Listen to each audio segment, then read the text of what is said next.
I would like to welcome you again, ladies and gentlemen, to Cannes International Immigration Luxury Property Expo. And now I would like to present our first panel, which will be regarding the US investor visas and expected legislative changes. And I would like to welcome our moderator of the conference, Mr. Matus Varga, founder of Varga's Immigration Attorney. Please welcome.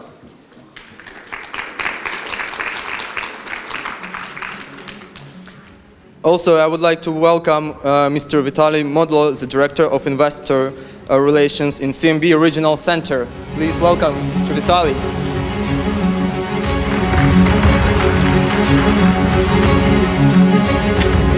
From this side.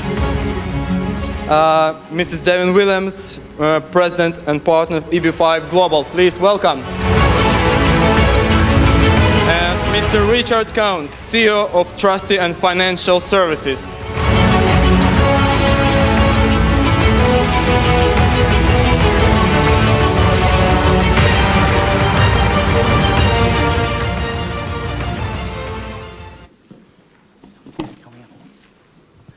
Good morning, ladies and gentlemen. My name is Matus Varga. I'm an immigration attorney from Miami, Florida. I am an immigrant myself. I was born and raised in Czechoslovakia, and I immigrated to US about 12 years ago. My law firm does exclusively immigration law. We have an offices in Miami, Florida, Naples, Florida, and San Francisco, California. I also work as an immigration law professor. I teach immigration law at Florida State University and San Francisco International University. Let me introduce our today's guests, Mr. Vitaly Modlo, who is the Director of the Investment Relations, Mr. Devin Williams, who is the President of the EB5 Global, and Mr. Richard Counts, who is the CEO of Trustees and Financial Services. Welcome. Thank you.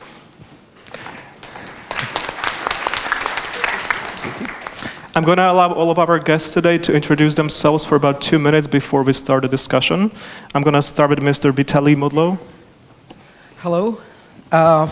Thank you again. And my name is Vitaly Modlo. I represent CMB Regional Centers. We do EB5 immigration in the US. We are located in Rock Island, Illinois, but we operate in 15 different states. We've done more than 60 projects, and we raised more than $2.7 billion of EB5 funds so far. So we have more than 5,300 investors. We've done more than 60 projects, and our track record is that we never had a single denial of our business plans on the immigration petitions for the conditional green card and permanent green card. Myself, I come from Ukraine. I also the immigrant, and it helps me a lot with working with my clients. I mostly work with the Russian-speaking clients from the former Soviet Union, but there are many clients from all sorts of the regions that I can work, Middle East, India, Canada, Latin America, so we have a huge clientele. Thank you. Let me introduce our next guest, Devin Williams from the EB5 Global. Hi, my name is Devin Williams, and I'm the president of EB5 Global. Our EB5 Global was formed in 2011, and since that time we've completed 7 EB5 projects. We've helped over 1,500 individuals and their family members get their green cards. In addition to having a 100% success rate on all of our project business plans, we also have a 100% success rate with every I-526 and 829 that's been adjudicated. We primarily, we primarily focus on hospitality, and in addition to our strong immigration track record, we're also proud to have exceeded our financial projections on every single project that we've opened. So when we think about EB5, the two most important things are obviously getting the green card and then getting your capital back. So the green card is going to require the job creation, and getting the capital back is going to require successful operations. So we're proud to have a track record that represents success in both of those categories. In terms of my own personal background, I've been in finance for a little over 20 years. I started out my career in investment banking, and I'm also one of the founders of EB5 Global. And for my education, I did my undergraduate in finance at Georgetown and my MBA from Harvard Business School. Thanks. Thank you very much. And our final guest, Mr. Richard Counts from the Trustees and Financial Services. And of course, they save the best for last, right? Yes. Good morning, Privyet Kagdala. Good morning. My firm specializes in providing safety, security, and freedom of movement of your money and your assets. Our specialty is establishing family office structures, which is the original family office structure, and it's been around for over 100 years. Our business also focuses on not just the United States, but globally. We're based in Houston, Texas. I myself also have a finance background. I was a commodity trading advisor, which handles managed money in the futures market. And we also now have private equity funds that we run, and also the establishment of, again, the single most powerful structure you can have for both personal as well as business. And that is, what that does for you is it provides substantial tax reduction, as in down to single-digit numbers of 5 to 7% of your federal income tax globally, doesn't matter what country it is. And in some cases, all of your revenue can be tax exempt, as well as substantial assets like real estate and other assets, your artwork, etc. So, we do not focus on EB5, but what we do is we prepare clients for beforehand, and then we refer our clients to the professionals, and then we take care of them after the EB5 in that example. That is all. Thank you very much. So let's start with the questions that have been the ones from our listeners and our guests. The first question relates to the different investor programs in the US. Most of the guests today are unaware that there is different investment programs. Which of the investor programs do you think is the most popular as of today? I would actually say that the immigration program in the US is EB5. There is another investor visa, and you, Matis, can tell a little bit more about this. This is E2 visa, which is also investor visa, but this is non-immigrant visa, and there is the difference between E2 and EB5 in terms of what these different visa categories can provide. So we know that EB5 program is $500,000.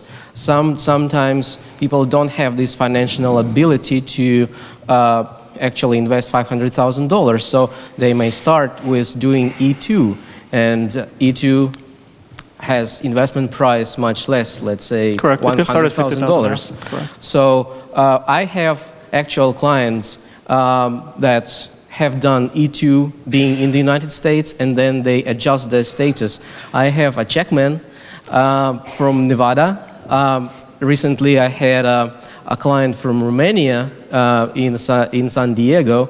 So these guys had E2 visas, and then when they accumulated their revenues in order to be able to start the immigration process, they just filed for EB5.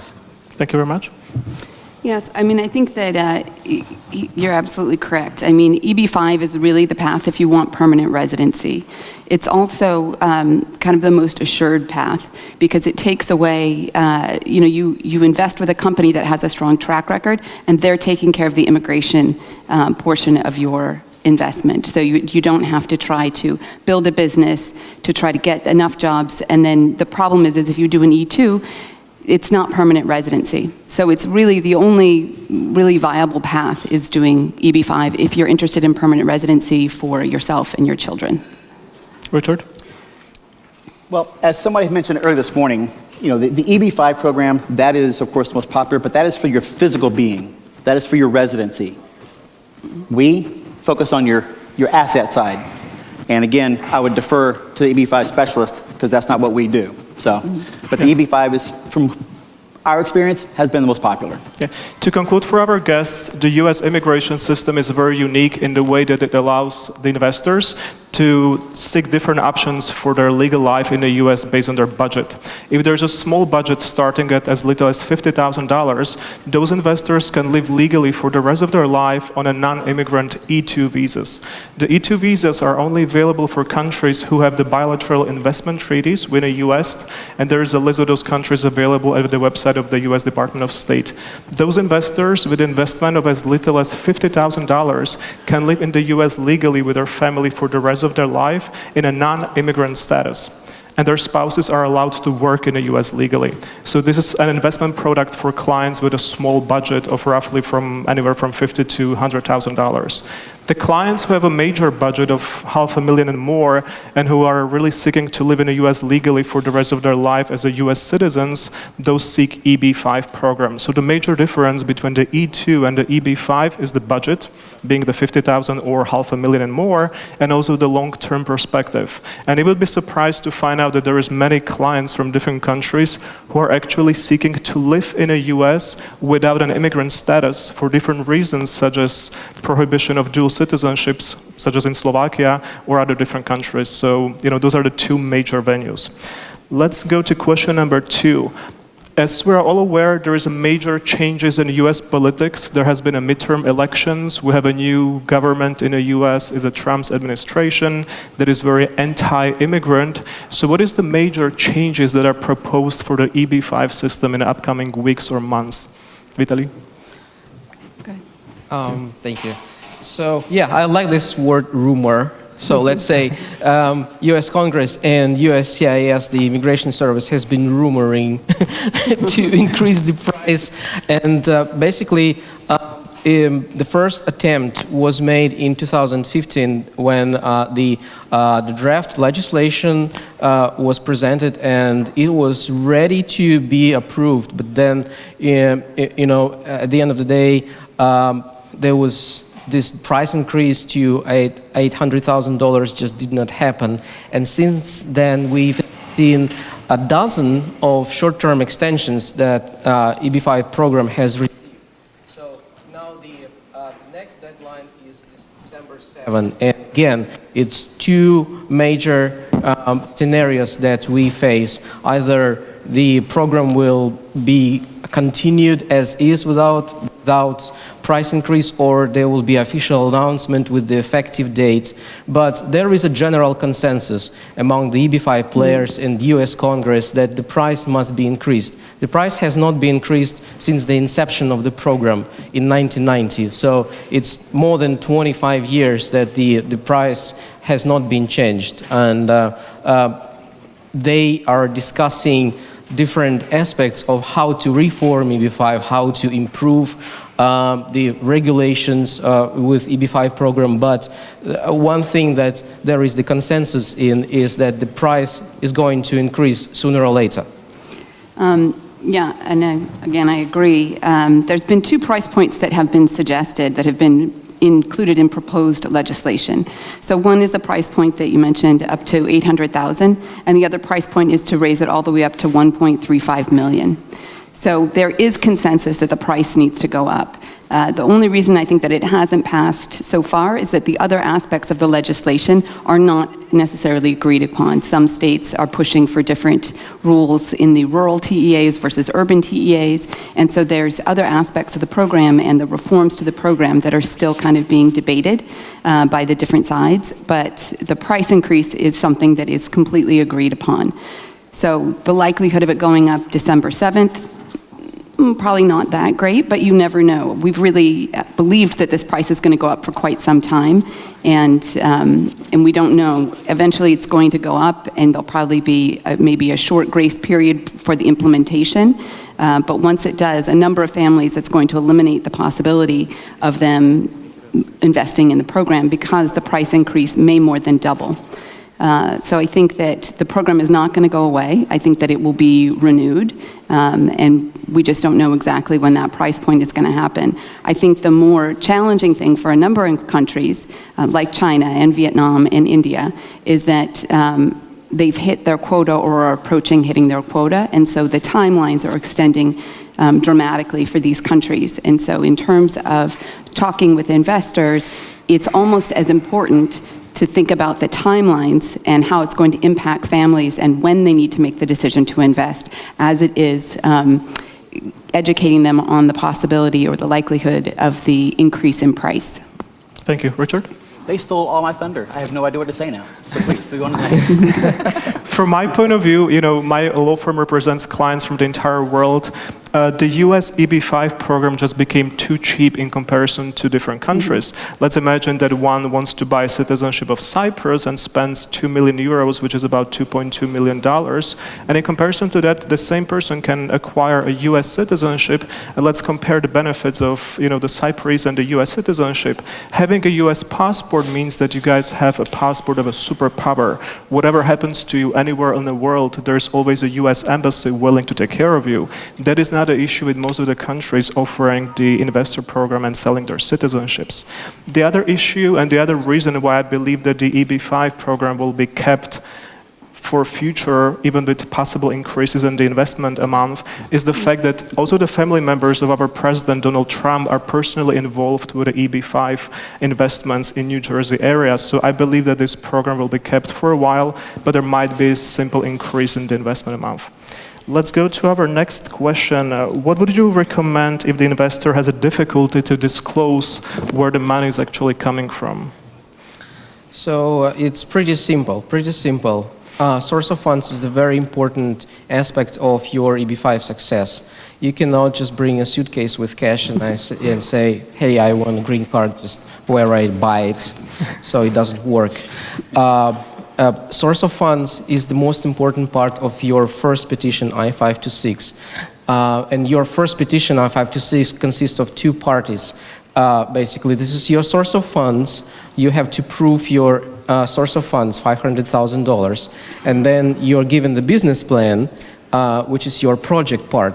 So even the best business plan will not save you if there is deficiency or unsatisfactory number of documentation with your source of funds. So it's important that you make sure that both parts of your first petition are approvable. So how do you make sure that? And basically I would leave it to Mattis to actually tell you, because this is his part. He is the immigration attorney. He makes sure that the source of funds part is approvable. There are lots of immigration attorneys, and if there is an attorney who would tell you, like, I can guarantee you 100% that you'll be all right, that's a red flag. A good attorney will never tell you that. A good attorney will say, I need this and this and this and this. And as long as you're satisfied, he is satisfied, the immigration attorney is satisfied, you can move forward and do due diligence on the business plan, on the regional center, and so on. Thank you. I think that it is absolutely the most important part of your application that you bring to the table, because it's really most of the projects that you're going to look at to invest in are already going to be approved by USCIS, either with 924s exemplars or with 526s from other clients. In which case, from the project perspective, you're going to be fine. The issue is going to be your own source of funds. And so what I would recommend is working very closely with your immigration attorney and being very honest with your immigration attorney. Correct. That's really, you don't want to have any gray area on your documentation. And it's really, if you are, open and honest with your immigration attorney, chances are you're going to be able to find the right path. You're going to be able to find something that you can document and that is going to satisfy USCIS. And so it's really it's the most important thing for getting your green card, that you contribute to the process. And honesty and working closely with your immigration attorney is, I think, the most important thing for you to do. Richard? Thank you for asking this question, because as I'd mentioned before, our specialty is taking care of the clients before the EB-5 as well as after. A lot of times we make a lot of money in wonderful business transactions that sometimes, you can't really prove what you did. Of course, We are as transparent can be. We also do not play in the gray area. We're either black or we're white. So what's important is to come together, be completely transparent with us so we can be transparent with you, just like you have to be honest with your immigration attorney. You should be honest with us so that we can best help you to establish a perfect plan that will be able to provide a complete, crystal clear proof of funds, where it came from, so that you'll be successful in getting your EB-5 process, or getting through that EB-5 process. Yeah, absolutely. Can I add one thing? Sure. I just want to add one thing that just while we're on the topic of finance, it's actually about you. I think that one thing I would just note is while you're going through this process of documenting your source of funds, it's also important at that early stage in your application to be thinking about tax planning and to be thinking about how you organize your assets and if you use trusts and things and all of the different ways that, that Americans can take advantage of financial planning. That's something that you want your clients to start at the earliest point in time, because you're going to have some lead time, but actually having a specialist that really understands U.S. law and U.S. tax law, that's an important part of that process that you should be doing at that same time when you're doing your source of funds. You should be thinking about that. Correct. I absolutely agree with my guests today. You know, my law firm handles hundreds of cases per year, and the hardest cases we handle are those where our clients come from the countries that have so-called cash culture. I do have clients from different countries, I'm not going to name them, who literally come to our office with a grocery bag or luggage full of cash, and they're thinking that that's the money they're actually trying to spend on the EB-5 program. And they're unaware of the fact that this is the most essential and the most important part of obtaining either the E2 visas or the EB-5 based green card. You know, the most important thing is to consult an immigration attorney way before you start doing any money transfers, because the USCIS is very specific in a way in which they expect for every single dollar received in the US to be proven by a clear track record.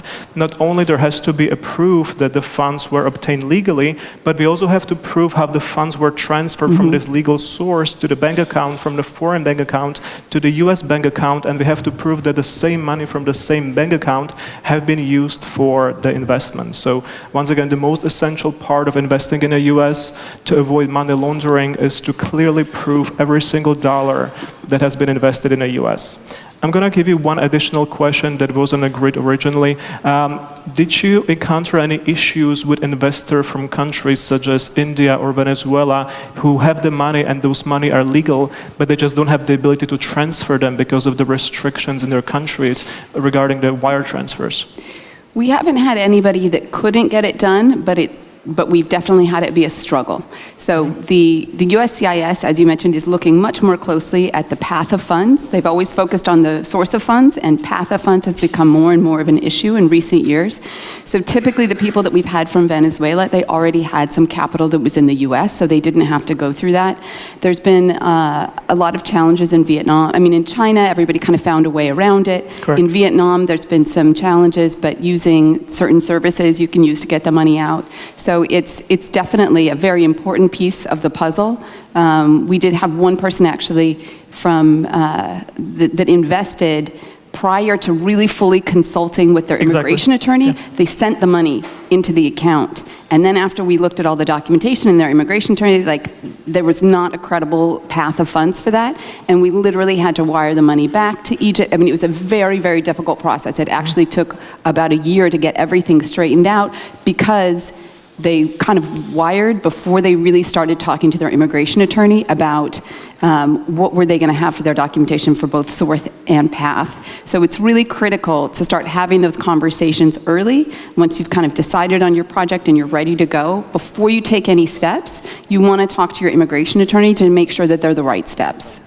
Any other point of view? We've had very similar scenarios as well. But the good thing is, since we specialize in taking care of our clients beforehand, we were able to avert a substantial part of that.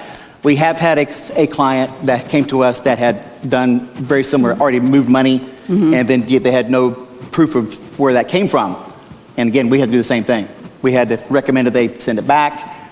We had to get everything reestablished and restructure everything, and then they were able to bring that back to themselves after that, and then everything was all right. But it took a while. Yeah. It took 9 months to a year.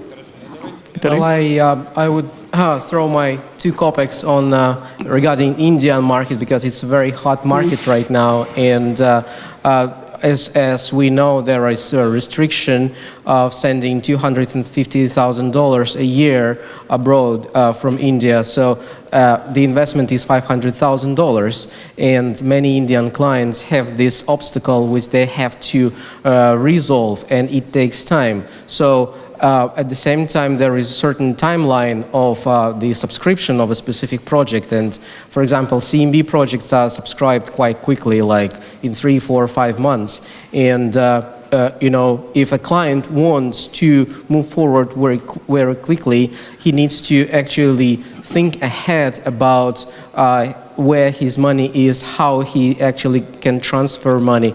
There is the restrictions for China, $50,000. There is a restriction for Vietnam, even less. As far as I remember, it's $25,000. So it's a difficult process.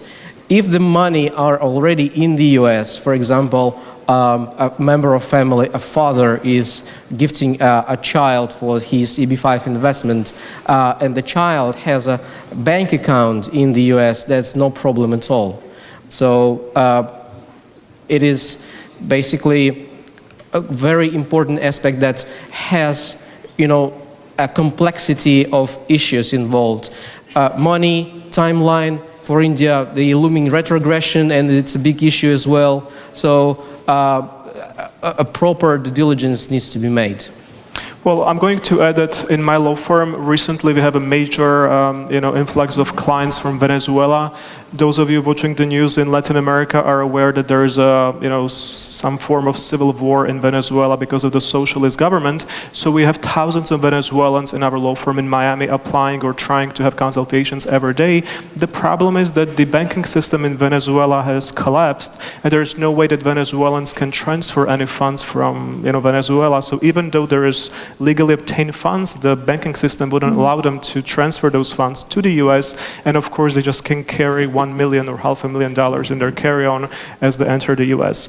The other issue that I would point to the investors is whenever the investors transfer funds, it is extremely important to prove the legal source not only of the funds that are being used for the investment, but for any additional wire transfers that are done in the same system. I came across a case from actually Central Europe a few months ago where my client did investment. He purchased several gas stations in Miami, Florida, but he didn't tell me that he made additional wire transfers on the same bank account months before. And the USCIS started to investigate where the other money came from. It was the money that it wasn't even used for the investment. It was just additional funds being transferred from the same investor. So it's really important to document the complex transfers of all the monies that are coming from different countries. Let's go to our next question. What about the venture investments? What do you usually advise your clients the best investments are, or how to direct your clients' need to invest in some projects? I think, if you... I'll be happy to answer Whoever that. starts, yeah. Really, if you're going to be investing into a program, I would highly recommend that you find a company or an organization that's been around for a little while, and they're looking to expand and go to maybe commercialize their product line, for example. And I'd also make sure that that owner that you're going to be partnering with has substantial skin in the game, meaning he has money himself in the game. If he does not, and he's going to try and raise money from an EB5 investor to try and start a company, I personally would not do that. I just would not. And I would also recommend to my clients, they do not do that, because the odds of that investment paying off is very slim. Failure rate within the business, on a business startup, is horrible. So it's better to invest into a company that's looking to expand and commercialize a product, and then you'll have safety, stability, and freedom of movement of your money, and that's the key. That's what's important. At the end of the day, that's all that matters. Correct.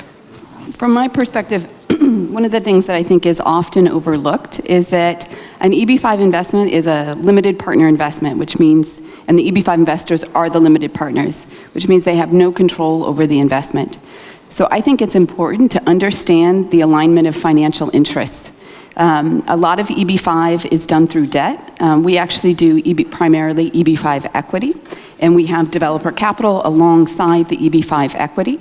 But I think that in order to really understand the financial alignment of interests, it's important to understand how everybody makes money. Because when you understand how everybody makes money, you understand how people are going to make decisions. So in an EB5 debt model, the way that companies like our companies make money is actually on an interest spread. So it's the difference between what the developer pays and what the EB5 investor receives. So maybe the developer pays 5% or 4% and the EB5 investor gets 0.5%. Then the EB5 companies make that difference in the interest. But the challenge there is that the investor wants their money back as quickly as possible, but the regional center actually makes more money the longer the loan stays out. So you have a divergence of interest in that case, where the EB5 investor wants one thing, but the company that's representing them wants another thing. You also have the problem on a return of capital that if the capital is returned, the EB5 company doesn't make any additional money, and if the capital is lost, the EB5 company doesn't lose any money. So as a result, you don't have skin in the game. There's nothing that the EB5 company loses in a debt model if the project does not succeed. Whereas in the equity model, we do something different, where the way that we make money is through profit sharing. So if the project is not successful, we don't make any money.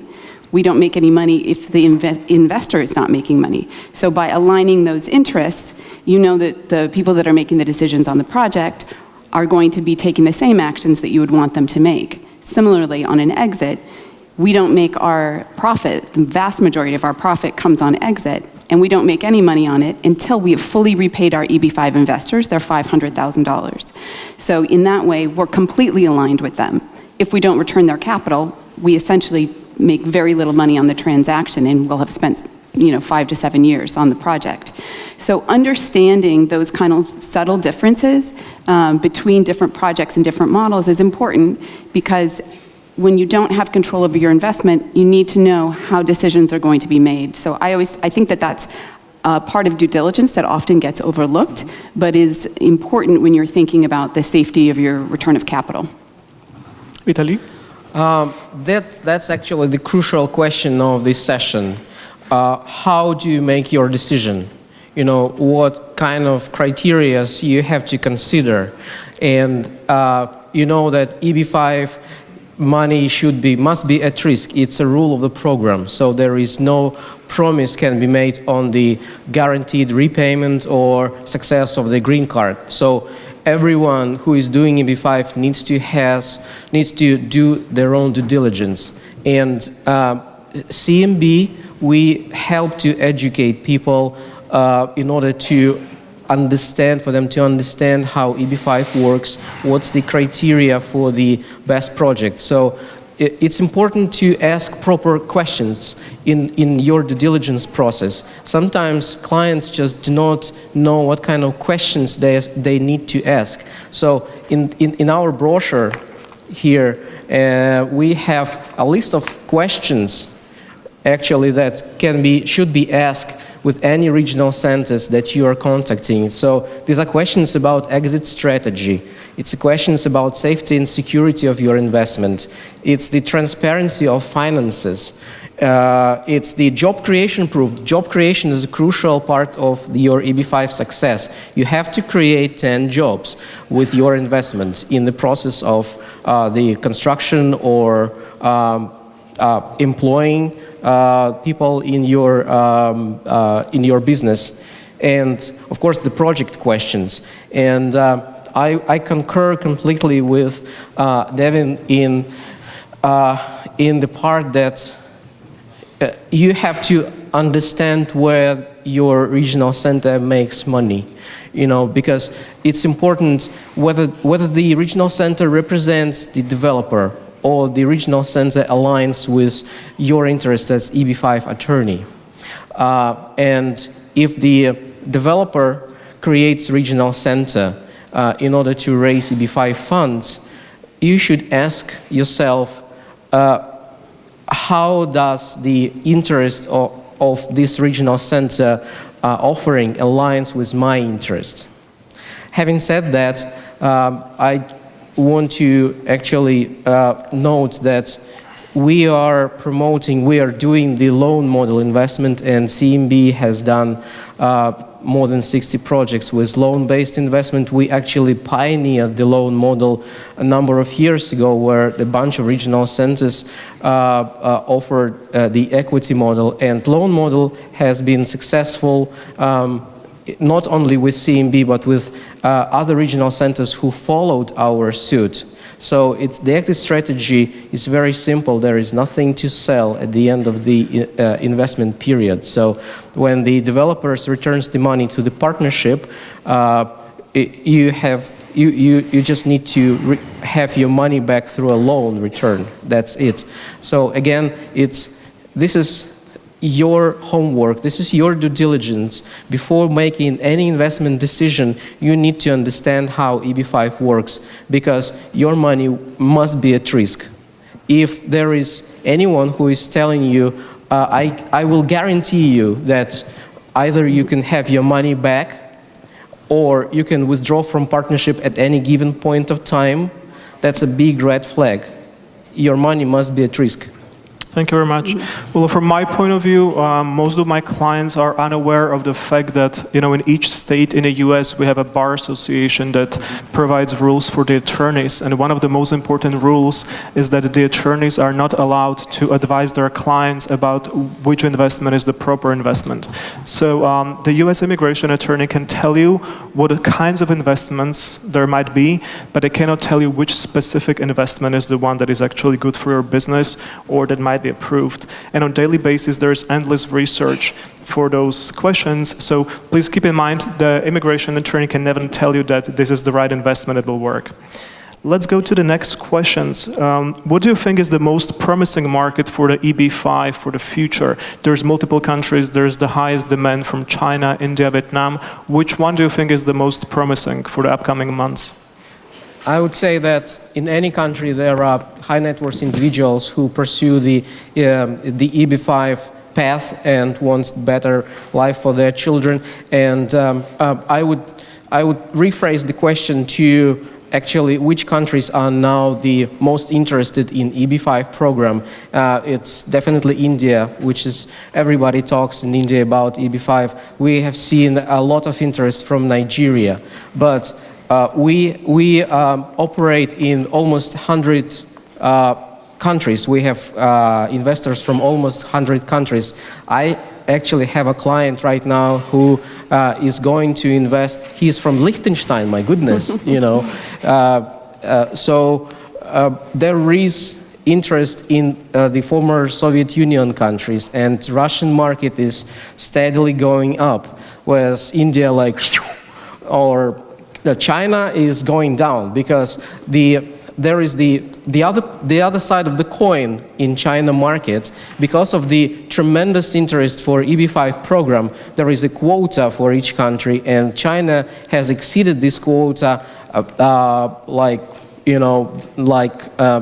in 2015. In 2017 there were 7,500 investors from China who received the green card, whereas the quota is 700. Unfortunately, we'll have to finish this panel discussion. Right now, I'm going to give a few minutes to each of you to somehow summarize what conclusions we have reached today. I'm going to provide to each of you about 5 minutes. Shall we start with Richard? Again, at the end of the day, you want to have safety, security, and freedom of movement of your money and your assets. The EB5 program is for your physical being, for a residency. We handle your finance side, and we will help you work with the professionals that do the EB5, but we got to prepare yourself in the beginning as well as after, so you'll be set up for success. And that's the only thing that's important, success. Thank you. Devin? I think I'm doing the presentation right after. Oh, you are? So, okay. Do you want me to just Yeah, if there was This is anything, just summarizing this talk. Yeah, whatever Okay, you wanted sure. to add as a final word. Okay, No? so I think that we've touched on most of the key points. I think we've mentioned jobs and the importance of jobs. Jobs is actually obviously one of the most critical pieces of evaluating an investment, because the job creation is the requirement to get the green card. And so one of the things to think about is also what is the composition of jobs when you're doing an EB-5 investment. And so looking at that and understanding it, understanding the source of funds, and then choosing a project team that you feel aligned with and that you feel that you trust their track record, because this is a long-term investment. It's a 5 to 7 year investment at minimum, depending on which country you're coming from and when you're going to be eligible to get your capital back. And so really approaching it that way and looking at an investment and feeling secure about it being able to be safe over that longer time frame, despite the fact that there's real estate cycles, you really want to understand the safety of that investment in your capital. I think that if you look at all those aspects, you can find a good project that is going to give you the result that you want, get you your green card, get you your capital back. And I think that doing your due diligence and thinking about these aspects is the key to finding that right investment. Thank you very much. Vitaly? Any questions at all? I'm here 2 days. Please come to me, ask questions. Tomorrow it's going to be a workshop. Please stop by our table to ask more questions. So EB-5 is actually a very popular program in the world. 10,000 visas allocated each year, and all these visas have been allocated. There is a tremendous backlog actually right now with the USCIS. So it shows how popular this program is. People want to move to the United States from all regions in the world. So 2 most important considerations before you do your investment decision: tax consequences, source of funds. Here's Richard that helps you, understand what kind of tax consequences you're going to have once you have the permanent residency. Because once you have your green card, you're going to be the U.S. taxpayer.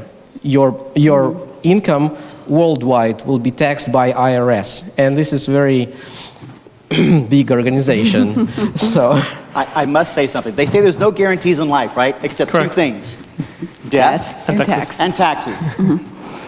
Well, we kind of got the tax things figured out. Probably by 2050, we'll probably have the death thing squared away too. I'm telling you. So 39.6% federal income tax before adjustments for your income.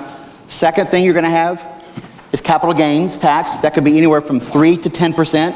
And depending on what state you live in, you could have state income tax on top of that. Could be anywhere from 3 to 13%. Well, we solve all of those problems. We can help you.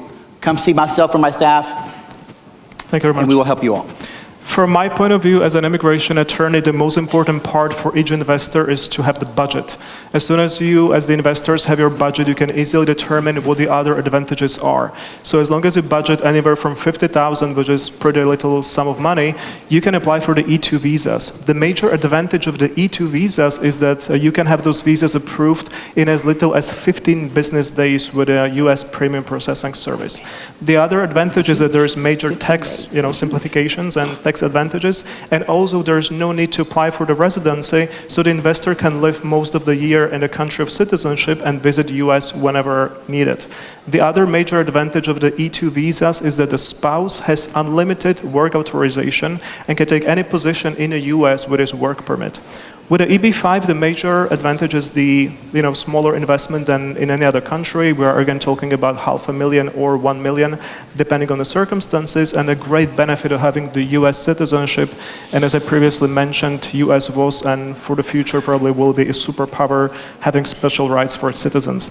Thank you very much. All right.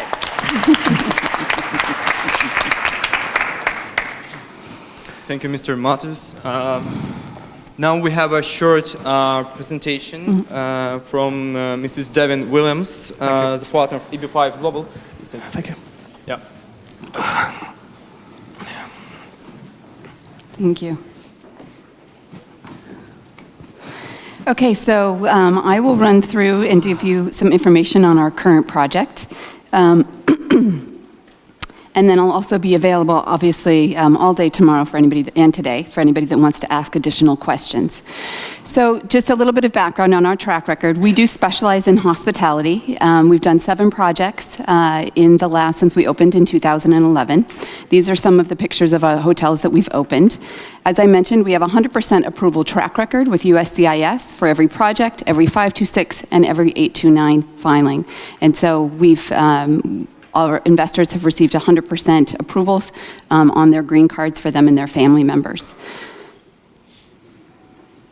We also have a sister company that's a real estate development company. Our real estate development company has been in business for over 45 years, and we've done over $2.5 billion worth of real estate development. At EB5 Global, we raise money for our sister company, and then we also raise money for third-party developers. The important thing to understand is that when we are raising money for our sister company, we do not do it as debt. If you did it as debt, it would essentially be like we were taking money and we were loaning it to our sister company, which you really don't want to have the lender and the borrower that are related parties. So, and that's one of the things that Vitaly was talking about separation of that. With equity, it's a little bit different because our EB5 investment is coming in as equity, and it is going in alongside the developer equity, so there's an alignment of financial interests there. Oops, that jumped forward a couple. Hang on a second. So the project is a $123 million luxury boutique hotel located in Portland, Oregon. The EB5 portion of this investment is for $33 million. And then the balance of that is the developer equity of $13 million, and then a loan, which is a first mortgage construction loan that's for 62.5% of the capital stack. One of the things that we think is very important is to keep low leverage on a project. When you have a lot of debt on a project, you're exposing the project to additional risk.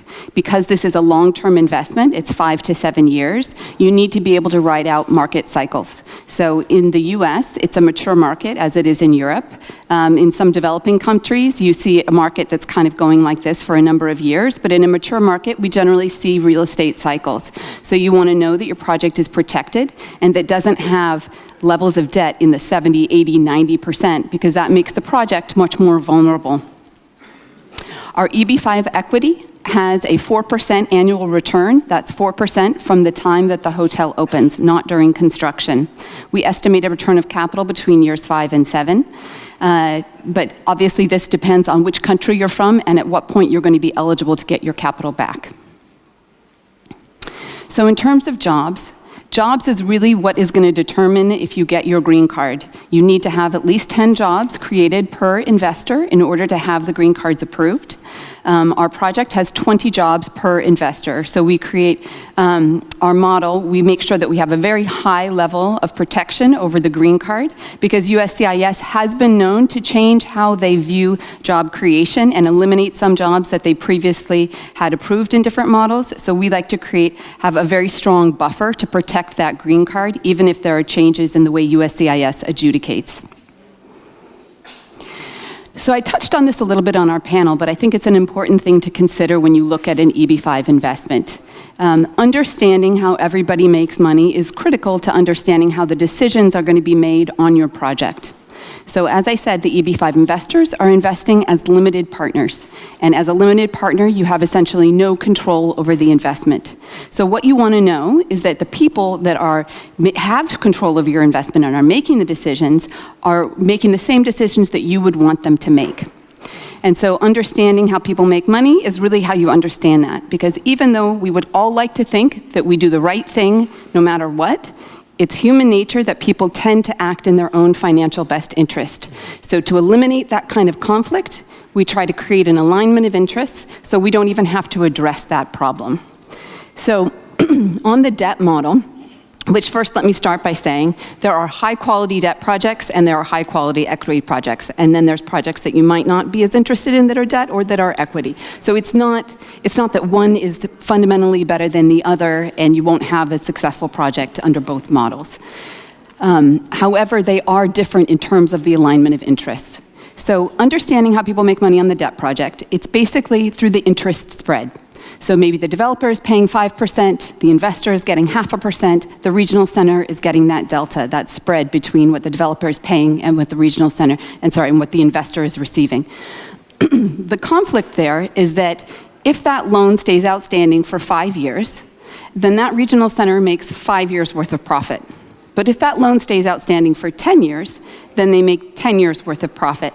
And so what you have is a conflict where the EB5 investor wants their capital back as quickly as possible, but it's actually better for the regional center if that money stays out as long as possible.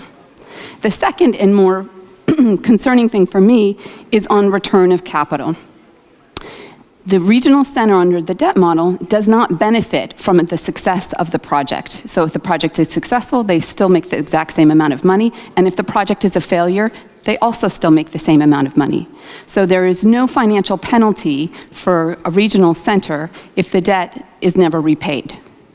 So the problem that I see there is that there can be a conflict where people are most focused on what is easy to sell as opposed to what is the right or strongest project. Because we've seen a number of, maybe not a number, but there's been some large projects that were easy to sell that sold $400 million worth of EB5 as debt. In a well-known city like in Las Vegas, it's a very high profile, but the project was not successful. And so the regional center still made tens of millions of dollars, but the EB5 investors aren't getting their capital back. And so that's where that alignment of maybe additional due diligence, if their financial future depended on the success of the project, would have been a stronger motivation for them to really figure out what's the right project versus what would be easy to sell. So however, in the equity model, we do it a little bit differently. In the equity model, it's profit sharing. So we are only making money when our EB5 investors are making money. And so it's critical for us to make sure our EB5 investors are getting paid. So our EB5 investors get 4% annual from the time the hotel opens. We don't get paid until after they get their 4% annual. We get what is left over after that. And so it creates a real alignment for us to not only make sure that the project gets built, but make sure that it's operating well, because that's where we're going to get the majority of our profit, which is from cash flow, and then actually the bulk of it comes on sale or refinance. So in either model, on debt or equity, the way that the capital is returned is through a sale or refinance, and then the proceeds of that sale or refinance are used to either repay the loan or repay the equity investment. So for our projects, we don't make any money on the profit or on the sale until after our EB5 investors have received 100% of their capital back. And so that, again, creates that alignment where we are focused on the project, not just on selling it, but on the success of the project all the way through until our investors get their money back, because that's how we make money. So next I'm going to show you a short video of our project and give you an idea of Portland.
me tell you, thank you.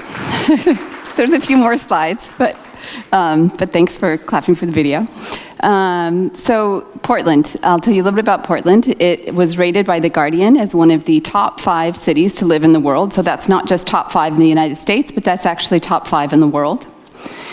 People are often curious what industries are in Portland. So in Portland, we have the world headquarters of Nike. We also have the North American headquarters of Adidas, which is obviously a German company, but they based their North American operations in Portland so that they could be right next to their competition.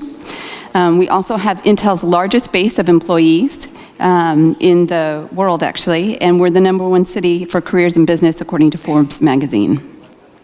In terms of tourism, we do a lot of tourism. We have a lot of natural beauty in the state of Oregon. So you have skiing 90 minutes from the city, surfing 90 minutes from the city on the coast, and then a lot of wine country. We're well known for Pinot Noir. In terms of the investment, it is a luxury boutique hotel, so you want to understand the hotel market. In Portland, we have a very strong hotel market. The luxury boutique segment is at about 84% average occupancy. And we also have had strong RevPAR growth over the last 7 years. And so you have a combination of high occupancy and they're still pushing rate. One of the reasons for that is that we haven't had a brand new luxury hotel in the last 20 years. We've had rehabs, but having a brand new luxury hotel in the Pearl District is something that's been missing. The location for the hotel is in the Pearl District. And so the Pearl District is kind of the luxury district in Portland. It's right next to downtown. It takes about 10 minutes to walk from the Pearl to the center of downtown. It's where we have all our luxury condominiums. We have boutique shopping, art galleries, restaurants. And so it's a great neighborhood. I actually live in that neighborhood. Our headquarters is about 5 blocks from the hotel location. And we've also had 2 other successful EB5 projects in the Pearl District already. I already told you a little bit about it, but this is basically where we have about 4,500 condos and apartments that are more luxury. It's kind of like the Soho of Portland is the way we describe it. In terms of the hotel brand, Proper is the hotel brand. It's a new brand. We opened the first Proper in 2017 in San Francisco. And then we have a number of Propers that are opening up over the next couple of years. So you have next year, actually, Proper Santa Monica, Proper Downtown Los Angeles, and Proper Austin are all opening. And Proper Portland will open in 2020. Goldman Sachs is also a big believer in the development of this new brand. They've invested over $180 million of equity in the Proper hotels to date. Proper is designed by Kelly Wursler. She's a world-renowned interior designer. She's on the top 100 list of all of the big magazines, Architectural Digest, Time, Decor. So she's a very well-known designer, and she's responsible for all of the details of the interior design, all the way down to the composition of the minibar, the experience in the restaurant, the experience in the rooftop bars. So now I'll just close out by going through some of the information on our track record and give you a little idea of our performance. So this is our Portland Residence Inn. This is also located in the Pearl District. It's a 3-star hotel. We had 88 EB5 equity investors in this project, 100% approval for a 526 and 829. And we're proud to say that we doubled our pro forma on this project. We pride ourselves on being conservative, both in our job estimates as well as our financial projections. And we don't always exceed them by this margin, but in this hotel, because the location is so exceptional, we actually doubled our net profit projections. Our Marriott Courtyard and Residence Inn in downtown Los Angeles, we also exceeded our financial projections. We had 336 EB5 investors in this project, 100% approval track record for 526 and 829.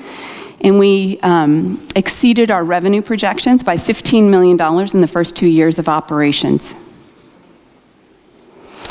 This is our Portland Hyatt House, 75 EB5 equity investors in this project, 100% approval track record. And this project, we're 30% ahead of our profit projections.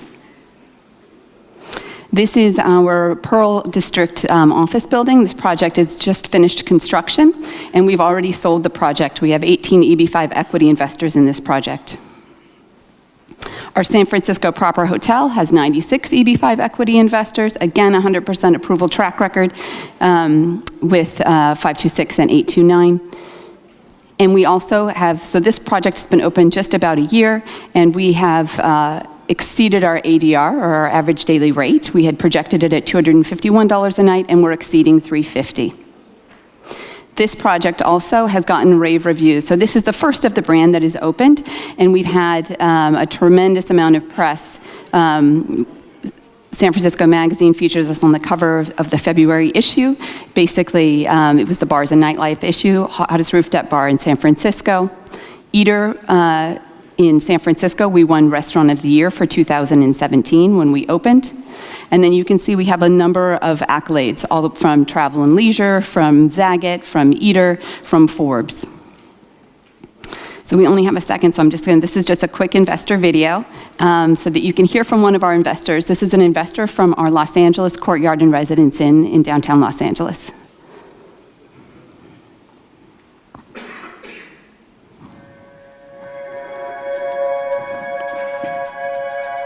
Hi, I'm Blair, and I'm from Shenzhen, China.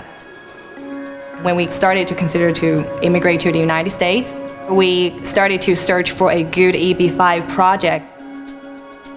It's really a kind of luck that we found this project. Before you make a choice, you really need to consider a lot of factors involved in this project. Like for developer Williams and Damien, EB5 Global, the reason we picked them is because they have, of course, they have a really good reputation, and they have a long history of how well they run the process of the EB5 programs. A main reason we chose them because we have confidence in them. You can only do something well when you have trust in the company. When I first stepped into this hotel yesterday, I feel really overwhelmed. We started from when the land has nothing. We actually watched how the hotel built floor by floor every day. When I got my I-526 approval, it's on January the 29th. I just got the email and I just totally jumped up from my seat. With the green card, it just feels like I belong to here. I just believe there's a lot of opportunities for me to explore, and I'm really excited about it.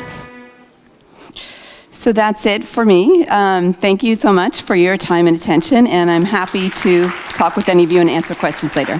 Thank you. Thank you so much. And I would like to remind you that this gentleman and lady, basically, they could be your bridge to invest in US market. Thank you so much again. Thank you. Thank you.